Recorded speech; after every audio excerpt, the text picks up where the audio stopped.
niyo po ba ang tungkol sa bertud ng paa ng mga bayawak?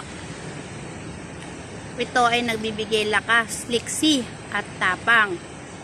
Ang sabi nila, swerte din ito sa sugal. Kapag nakahuli kayo ng bayawak, kukuhanin lamang ang dalawang paa nila. Pagkatapos ay muli itong pakakawalan. At doon gagana ang bertud ng paa ng bayawak. Ang iba, ginagamit iyan sa sugal, sa pagtataya, pagkakasino, loto,